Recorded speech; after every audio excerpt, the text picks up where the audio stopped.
We have so much to go through in the video today. If you do enjoy it and find it informative, go ahead and hit that like button. First up, we're starting off with an insight into Sony Strategy. A few years ago, Sony made headlines when it announced a bold plan, and that was 10 brand new live service titles. And the idea was simple: diversify the PlayStation library and create steady revenue from ongoing games. It sounded quite ambitious, maybe even risky, and it maybe even pissed off quite a lot of PlayStation fans. And by introducing this live service strategy, Sony alienated quite a lot of PlayStation gamers like myself with their direction. It was quite concerning. Then came Concord, a big budget first-person hero shooter that launched, and it spectacularly flopped. I think it was actually within the first 2 weeks of release, the game was shut down, and that failure sent shockwaves right through Sony and PlayStation studios. So what went wrong, and more importantly, what has PlayStation actually learned from that fiasco? In a rare interview, PlayStation Studios boss Hermen Hulst opened up about this exact question. He explained that the company has taken a step back and re-examined its whole strategy for live service gaming, and according to him,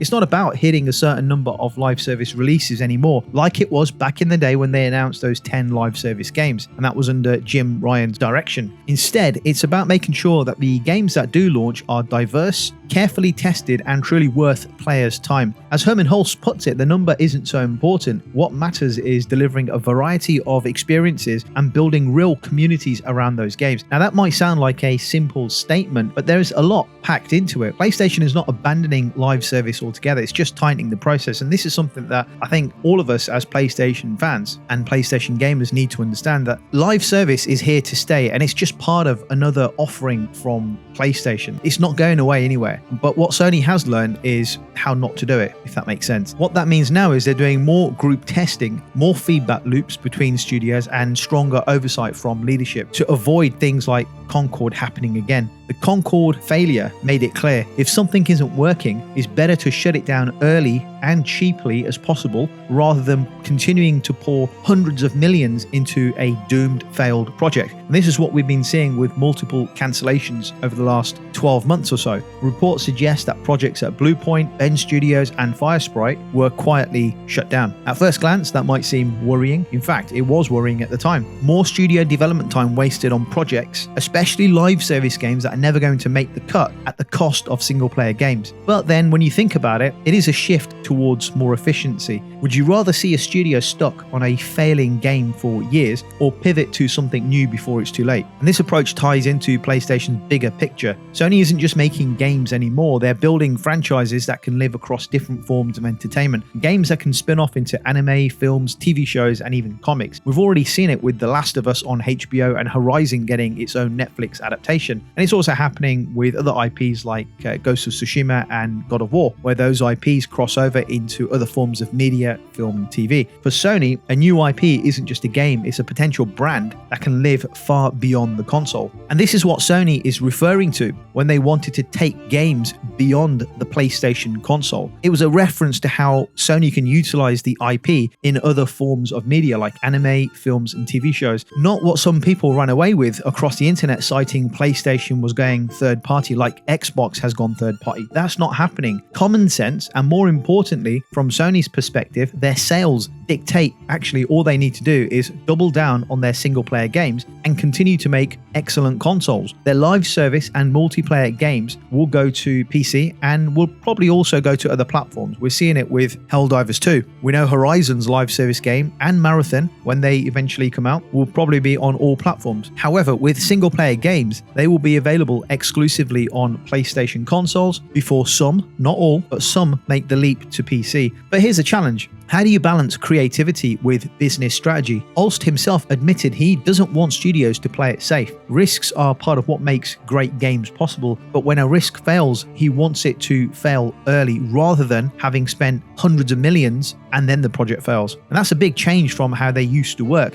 when studios might quietly work on a project for many years before leadership stepped in. Now, some fans might miss the PlayStation days of past or yesteryear, when Sony was known for quirky offbeat experiments like Vib Ribbon or Pain. Those days of weird and wonderful Sony first-party games have mostly faded. Today, indie developers will fill that gap, while PlayStation studios focus on blockbuster games with some cross-media potential. And it kind of makes sense. Sony's first first-party strategy isn't just about selling consoles anymore, it's about building global entertainment brands. Think God of War, Horizon, even Kojima's mysterious new project Fizzon. Those aren't just games, they're going to be pillars in Sony's entertainment empire. But of course, live service is not going away. In fact, microtransactions from just a handful of games are already bringing in massive profits for PlayStation. The key difference now is how they approach it, with stricter testing, more cautious rollouts, and a willingness to pull the plug when things don't click. So is PlayStation's shift a smart move towards stability, or does it risk losing the experimental edge that made it special in the first place? And more importantly, as fans, would you rather see a few carefully chosen live service games done right, or flood them like they did at the start of this PS5 generation with lots of live service games that half of them are not even going to stand the test of time? I know we all want and prefer single player games, and that's not going away. It's just been delayed with how the PlayStation 5 generation has started. So those single player games are here to stay. However, I think if done properly, under strict control, then of course, there is always a place for those that prefer these live service, large scale multiplayer games to thrive alongside great single player games, which PlayStation offers. I think that is possible. It can happen, just needs to happen in the right way. One thing is for sure, the fallout from Concord has definitely reshaped PlayStation's future. The company has cancelled 8 or 9 out of 12 planned live service titles. They still have Marathon on the table, Fair Games, who knows what's happening with that at the moment, and of course Horizon's live service multiplayer game is still an option too. So there's 3 that we know of, but who knows what's happening beyond that. Certainly Sony is not retreating, they are recollaborating their efforts on live service gaming,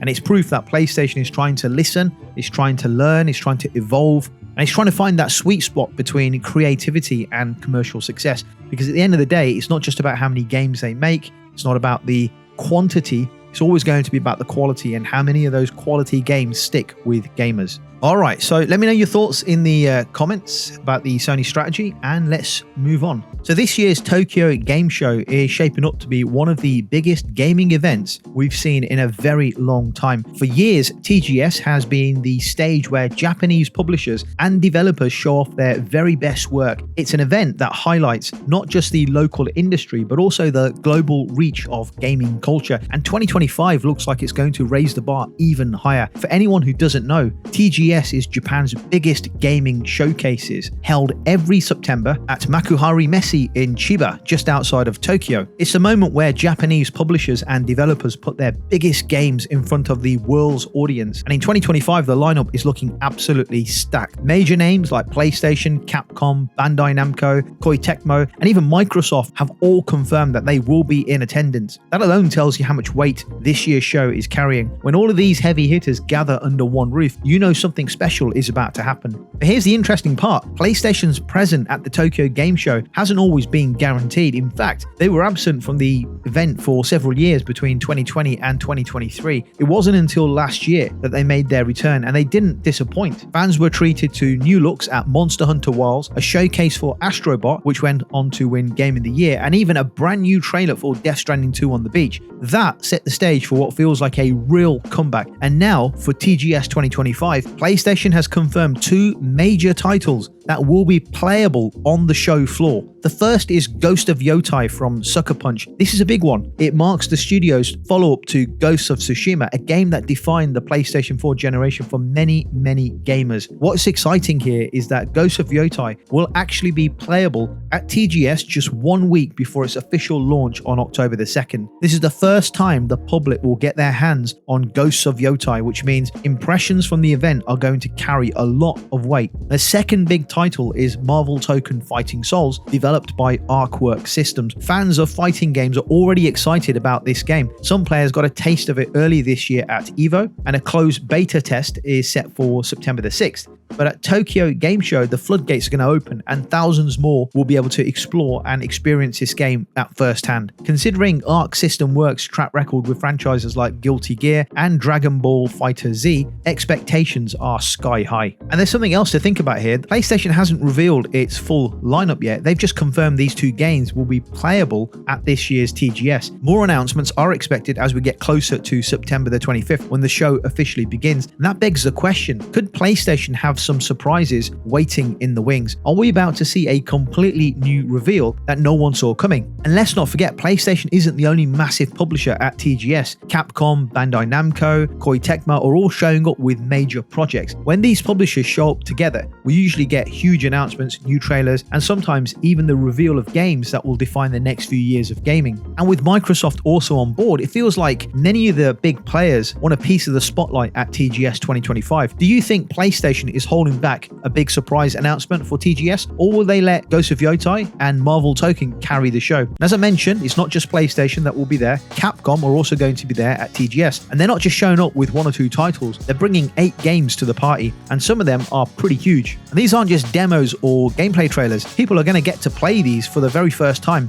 We've got Resident Evil Requiem, Onimusha Way of the Sword, Pragmata, Monster Hunter Stories 3, that's Twisted Reflection, Monster Hunter Outlanders, Resident Evil Survival Unit, Monster Hunter Wilds, and Street Fighter 6. That's a lineup that covers just about everything Capcom is known for, from survival horror to fighting games to massive RPG style adventures. Now, Capcom isn't stopping at the show floor. They're also running a special online live stream on September the 24th to share even more news. The timing is interesting here because Resident Evil Requiem is due out on February 2026, and both Onimusha and Pragmata are coming sometime next year. That makes it the perfect opportunity to reveal new details, maybe even a demo shadow drop of one of these games. Capcom does have a history of releasing playable demos ahead of launches for big games, specifically for Resident Evil. So could we see a demo being announced during TGS? And then of course there's Monster Hunter, not 1, but 3 different Monster Hunter titles that are being featured this year at TGS. If you're a fan of the series, this could be a major event for you. At TGS, we also have Bandai Namco. Their booth is also looking pretty impressive with a mix of sequels and beloved franchises returning. On their list this year, we have Code Vein 2,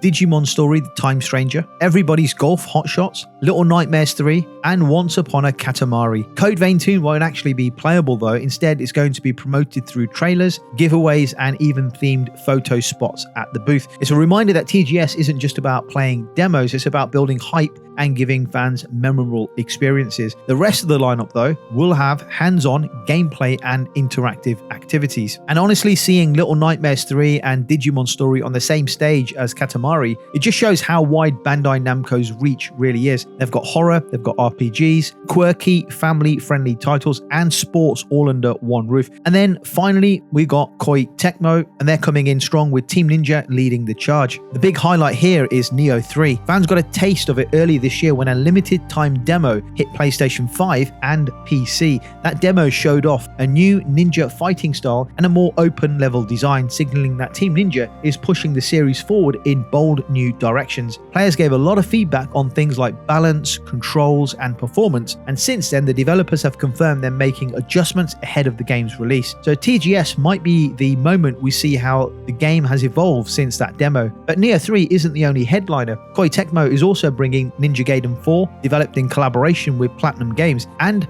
Hyrule Warriors Age of Imprisonment, the latest spin-off in Nintendo's long-running series. Now, what makes this exciting is that we've seen very little of Neo 3 and Hyrule Warriors so far, so not only will TGS give us more gameplay, but it might also finally give us release dates. And if there's one thing that fans really want, it's to circle a date on the calendar and start counting down to when these games are actually coming out. So when you look at all of this together, PlayStation, Capcom, Bandai Namco, and Koei Tecmo, it's clear that the Tokyo Game Show for 2025 isn't just another gaming expo, it's shaping up to be a massive milestone event in the calendar year. And we're getting demos of some of the biggest upcoming releases, we're seeing long-awaited sequels, and we might even get those surprise announcements that make TGS famous. But here's the question for you. Out of all the games I've just mentioned, which one are you most excited to see? Are you waiting for Capcom to drop a new Resident Evil demo? Do you want to see how Neo 3 has improved since the last playable demo? Or are you hoping for Bandai Namco to reveal something brand new that's not even on the list? And better yet, are we praying for PlayStation to do some kind of a surprise announcement? Because if history tells us anything, it's that TGS always has a few surprises up its sleeve. And since we're already talking about the Tokyo Game Show, rumors are heating up that Forza Horizon 6 will finally be revealed at TGS 2025. And if that wasn't exciting enough, the game is strongly rumored to be set in Japan. So a perfect fitting, really, if you like, for the game to be showcased at the Tokyo Game Show. Now, this isn't just wild speculation. Reports from Windows Central claim they've actually seen official documentation that point directly to the announcement happening at the Tokyo Game Show this September. On top of that, a reliable industry leaker, Nate the Hate 2, backed up the claim, saying that the plan right now is to announce the game at TGS with Japan as the confirmed setting. And honestly, a Japan setting makes perfect sense right now. Fans of the franchise have been asking for this for a number of years. Forza Horizon 5 is about open world exploration, driving through stunning landscapes and soaking in the culture of the region. And think about what Japan offers: winding mountain roads, neon lit cityscapes, coastal highways, and of course its deep kart culture. From drifting on the mountains of Hakone to cruising through Tokyo at night, it feels like a dream playground for fans of racing games. And what's interesting is that just recently, a Japanese car import company shared on Instagram that Playground Games, which is the studio behind Forza Horizon, had visited them. They were taking detailed photos of the Kai cars, which are those small, unique Japanese vehicles. And according to the company, those photos were being used to create digital models for the game. That's not exactly a subtle hint, is it? So the pieces are all starting to neatly fit together. Now, in terms of timing, Forza Horizon 6 is expected to launch in 2026. That would line up perfectly with Xbox's 25th anniversary. At the last Xbox Games Showcase, Phil Spencer himself hinted that the milestone year would include big releases, naming Fable, Gears of War E-Day, the next Forza, and even the return of a classic that's been with us since the beginning. So if Forza Horizon 6 is part of that lineup, it's clear Xbox is planning to celebrate in some style. But there is something else to think about. Given that Forza Horizon 5 recently released on the PlayStation 5, you can pretty much guarantee that Forza Horizon 6 will be coming to PlayStation. The only question remains, will Forza Horizon 6 release on PlayStation 5 day and date as it does on Xbox and PC, or will it be released onto PlayStation 5 a little bit later down the line? Recently, Microsoft has been more open about releasing its titles across multiple platforms, and rumors are pointing towards a possible multi-platform launch. If Microsoft uses TGS to reveal Forza Horizon 6 with a Japanese setting, it could easily become one of the most talked about announcements of the entire show. So, would you play a Forza Horizon game set in Japan? Would this be the ultimate setting fans have been waiting for? Because if the rumors are true, the wait might finally be over. Okay guys, let me know your thoughts in the comment and let's move on. So Digital Foundry took a deep dive into Metal Gear Solid Delta Snake Eater Remake, analyzing how it runs on PlayStation 5 and the PlayStation 5 Pro, and the outcome is really surprising. You'd expect the PS5 Pro model, the upgraded system, to offer better performance, right? But in some cases, disappointingly, Metal Gear Solid Delta actually runs worse on the PlayStation 5 Pro compared to the base PlayStation 5 in performance mode. One of the main issues comes down to the PlayStation's PSSR technology. It's meant to improve visuals, but during testing, it often resolved images at a lower resolution overall. For example, in one jungle sequence, the PlayStation 5 in performance mode hit around 864p. However, the Pro dropped all the way down to 756p. That's not exactly what fans were hoping for from the more powerful console. On top of that, Digital Foundry noticed more shimmering and flickering on the Pro, especially in indoor scenes with global illumination. In their words, PSSR seems to make the problem worse, introducing instability in areas where the base PlayStation 5 didn't really struggle. Now, that doesn't mean the game is broken, far from it. I mean, the game runs absolutely fine on the base PlayStation 5. It does raise eyebrows about the optimization and the enhancements for the PlayStation 5 Pro though, because if the PlayStation 5 Pro is supposed to deliver the best version of the game, Why is the opposite happening in certain situations? Could this be something which can be patched quickly, or is it a sign that developers are still figuring out how to properly optimize for the Pro? It's worth remembering that Metal Gear Solid Delta Snake Eater is one of the most anticipated remake in years. Fans of the original Snake Eater on PlayStation 2 know how important this game is to the Metal Gear legacy. And with Platinum Games even remaking the old Savage minigame as an Easter egg, it's clear that the developers are aiming to deliver something special for long-time fans. And the game launches worldwide on August the 28th, and the producers have already hinted that if Delta is a success, it could pave the way for other remakes in the series or even a continuation of the franchise. So the stakes are pretty high, although I don't know how people would feel about a continuation of the franchise without Hideo Kojima at the helm. That's a separate conversation, but a little disappointing to hear the analysis from Digital Foundry that MGS performs worse on the PlayStation 5 Pro than on the base PS5. Clearly, this is an optimization issue with Konami and Platinum Games not fully understanding how to best optimize the game for the Pro. Other developers have also had some teething issues with some games in the past since the launch of the PlayStation 5 Pro. Hopefully, they're able to release an update or a patch ahead of the game's release this week, and hopefully these types of issues where the performance on the PlayStation 5 Pro, which appears to be worse in some areas when compared to the base PlayStation 5, improve dramatically when the PSSR 2.0 update is released next year. One of the main benefits to the PSSR update is that it will make developing for the PlayStation 5 Pro so much easier and simpler. So a little disappointing, but it's not going to stop me from playing the game on the Pro when it is out later this week, although I may hold off until a patch has been released. So let me know your thoughts on this in the comments, and let's move on. Another big release is right around the corner, and this time it's Lost Soul Aside, which drops just a day later after Metal Gear Solid Delta Snake Eater on August the 29th. And now we finally know how much space it will take on your PlayStation 5. The preload went live this week, and the download size for this game clocks in at just over 70 gigabytes. That's not small, but for a modern action RPG with big environments and flashy combat, it's about what you'd expect. The game has been in development for several years now, starting as a one-man project before growing into full production under Ulti-Zero Games, and now it's finally here. In Lost Soul Aside, you play as Kaiser, a war orphan raised by his sister Louisa. Together they join a resistance group called Glimmer, fighting back against the Empire's rule. But things quickly escalate when mysterious invaders called Voidrax arrive from across dimensions, forcing Kaiser into a dangerous journey to save not only humanity, but also his sister. You won't be going it alone though. Kaiser is joined by Arena, a companion with the unique ability to transform into weapons and elemental forms. This adds depth to the combat, letting you switch between styles like sword, greatsword, pole blade, and scythe, while also using abilities such as Crystal Blast, Frost Blast, and Mountain Break. The combat is fast, flashy, and clearly inspired by both action RPGs and stylish character action games like Devil May Cry. So Lost Soul Aside, a brand new IP that started as an indie dream, is now stepping onto the world stage. How much of an impact do you think Lost Soul Aside is going to make?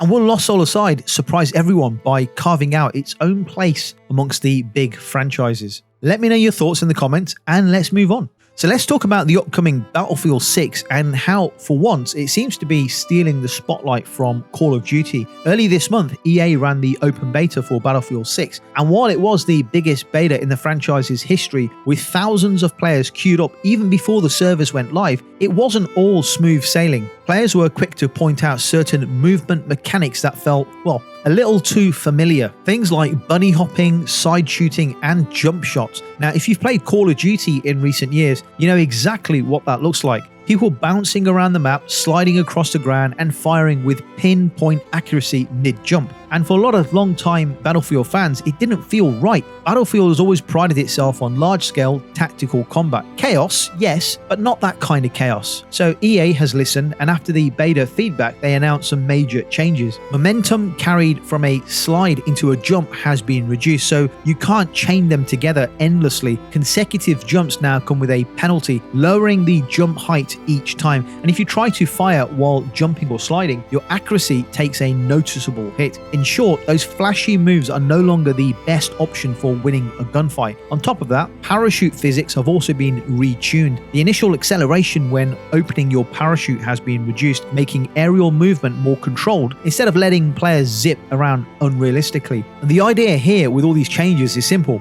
Battlefield 6 wants to stay true to its identity. It's a more realistic shooter, more grounded, a game that rewards smart, skillful movement, not twitchy, casual, arcade-style mechanics. And honestly, that's refreshing. But here's the big question. Will players appreciate the slower paced, more tactical pacing, or have games like Call of Duty, Fortnite, Apex, have they already shaped what people expect from a first-person shooter? Now, personally for me, I prefer to see games that are a little bit different, have a slower pace, they're more tactical, and are more realistic and grounded. So I see this as a great move from EA. I don't want to see ridiculous cosmetics, players jumping around all over the map and making perfectly timed headshots. That, for me, doesn't do it. Now, that leads us to another part and another side to the story. Because while Battlefield 6 is making the headlines for its adjustments, Call of Duty Black Ops 7 is having a slower start than expected. Usually when a new Call of Duty game is announced, pre-orders shoot straight to the top of the PlayStation Store charts. It's like clockwork. But this time things look dramatically different. On the PlayStation Store right now, Black Ops 7 isn't anywhere near the top. Instead, NBA 2K26 and EA Sports FC are leading the pack, which isn't too surprising since sports games often dominate pre-order charts, especially FIFA, which is now called EA Sports FC, and it's the biggest selling sports game every single year.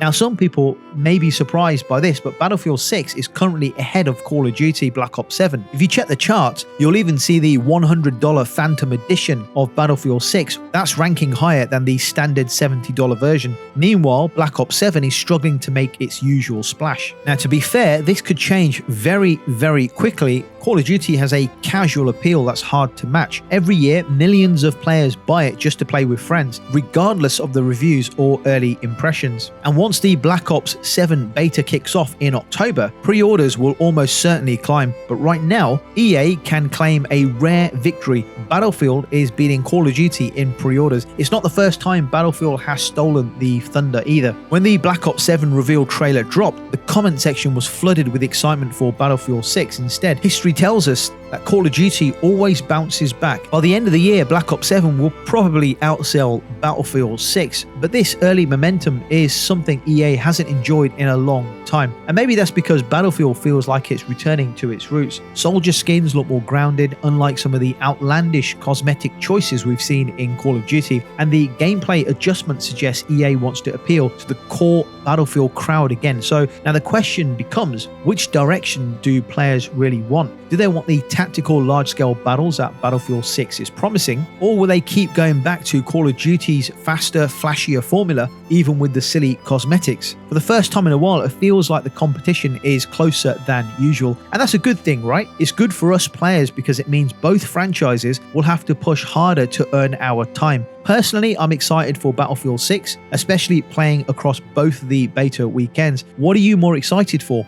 Call of Duty or Battlefield? Or are you just going to end up like me, buying both? Let me know in the comments. Let's move on. So this past week, Sony announced that the price of the PlayStation 5 is going up in the United States. Meanwhile, over in China, the console is actually getting cheaper thanks to a brand new promotion. Sony blamed what it's calling a challenging economic environment for the price hikes across the US. But if we cut through the corporate phasing, it mostly comes down to tariffs and trade pressure. For a while, Sony managed to shield itself from the impact by shipping large batches of consoles into the US before the tariffs kicked in. It was a smart move, but it can only last so long. That cushion has now disappeared, and the result is higher prices for players. And that stings because the PlayStation 5 this year is nearly 5 years old. Normally at this stage of a console's life, prices end up going down, not up. Instead, American players are paying more than they were a year ago. But here's where the irony comes in. While prices are climbing in the US, Sony is offering deals in China to line up with the release of Lost Soul Aside, a locally developed action RPG that's been hyped for years. From now through to the end of the month, gamers in China can grab a PlayStation 5 digital edition for $390 or a disc version for around $474. That's quite a significant amount cheaper than what people in America are paying under the new pricing. On top of that, Sony is cutting prices on games and controllers in China,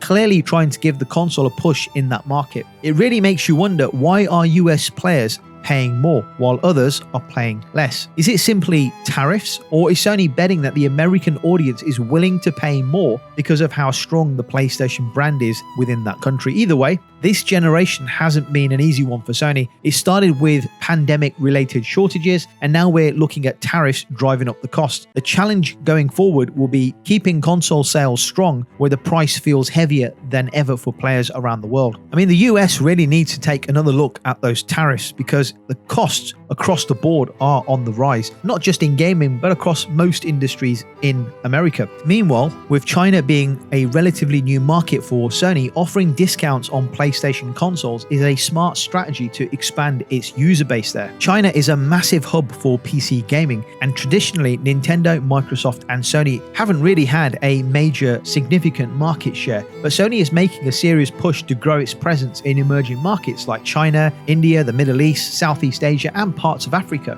This strategy ties directly into Sony's hero projects, where they collaborate with local developers to support new IPs. They've got multiple hero projects in India, in Korea, in parts of Africa, the Middle East, China of course. The long-term goal here is building a more diverse range of first-party PlayStation studios and development partners under the PlayStation umbrella. These collaborations also help bring more exclusive content to PlayStation platforms. Sony engineers work closely with developers to make games easier to create for PlayStation, encouraging developers to prioritize the platform without the need for exclusivity payments. Essentially, PlayStation becomes the preferred platform because it's easier to develop and support games there. That's why we're seeing games like Lost Soul Aside, Phantom Blade Zero and Black Myth Wukong launch on PlayStation. Take Phantom Blade Zero for example. They've openly said they won't be making an Xbox version just yet. Their priority is the PlayStation platform. Game Science made a similar statement a few years ago about Black Myth Wukong, saying that they're going to focus on just the PlayStation version and not Xbox, although eventually they did release an Xbox version.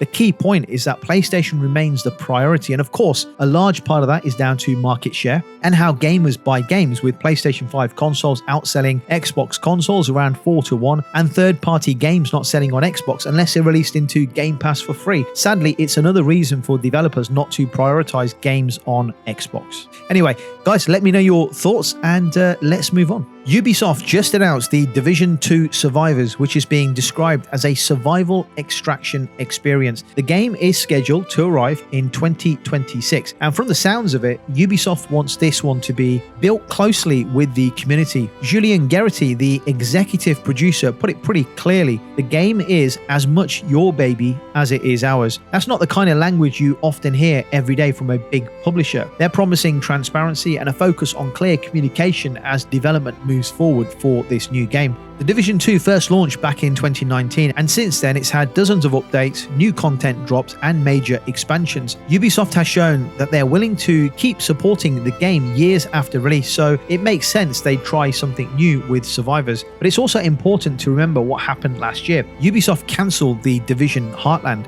a free-to-play multiplayer shooter that was supposed to take the franchise into a new direction. It was set in a fictional small town in Middle America, dealing with the aftermath of the dollar flu outbreak. The game had been in development at Red Storm Entertainment, but after years of delays and uncertainty, Ubisoft pulled the plug. At the time, Ubisoft CFO described it as a difficult but necessary decision, and in hindsight, it shows that the company is willing to cut projects if they don't think they'll land. So now the question becomes, will Survivors succeed where Heartland failed? It's being pitched as a survival extraction game, which is a genre growing in popularity with titles like Escape from Tarkov, but Ubisoft's spin on it will be key. Will it lean more on tactical survival, or will it try to keep that mix of PvE and PvP gameplay that the Division is known for? Julien Gerety himself is also back at the center of things. After a stint as creative director on Star Wars Outlaws, he's now overseeing the entire Division franchise. His involvement signals that Ubisoft wants someone experienced and trusted guiding the brand into its next phase. Will Ubisoft's attempt at community-driven development with Survivors actually work, or is it just another marketing angle? Let me know your thoughts in the comments, and thank you for watching the video.